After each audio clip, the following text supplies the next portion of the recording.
नालाए पलकू और दरियाए चिनाब में दरमियाने दर्जे का सैलाब है। अपने माल मवेशी लेकर जल्द अज जल्द महफूज मकामात पर चले जाएं। मैं इस वक्त मौजूद हूँ दरियाए चिनाब के किनारे पर।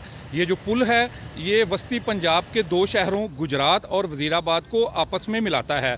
इस वक्त दरियाए चिनाब से 2 लाख क्यूसेक से ज़ायद का रेला जो है वो गुजर रहा है और हमें डिविजनल फ्लड कंट्रोल इंतज़ामिया की तरफ से आज ये बताया गया है कि हमसाया मुल्क भारत की तरफ से आज रात को मज़ीद पानी जो है वो छोड़ा जाएगा, जिससे दरिया चिनाब में पानी की जो मिकदार है वो 3 लाख क्यूसेक से भी बढ़ जाएगी।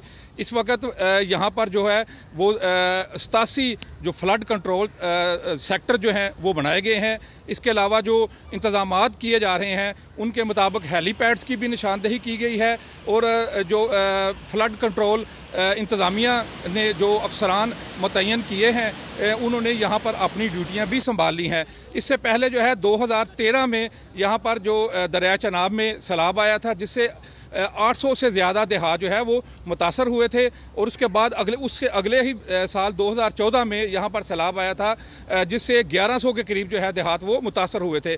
अब जो है वो 8 साल के बाद जो है सैलाब आने का खदशा है, जिसकी वजह से तकरीबन 1000 से ज़्यादा देहात जो हैं वो वस्ती पंजाब के जो अजला हैं वहाँ पर 1000 से ज़्यादा देहात जो हैं उनको अलर्ट किया गया है। रेस्क्यू 1122 और पुलिस और लोकल गवर्नमेंट के इदारों की तरफ से मसाजिद में ऐलानात भी करवाए जा रहे हैं और लोगों को जो दरिया किनारे जो आबाद हैं उनको लोगों को कहा जा रहा है कि वो यहाँ से महफूज मकामात पर मुंतकिल हो जाएं।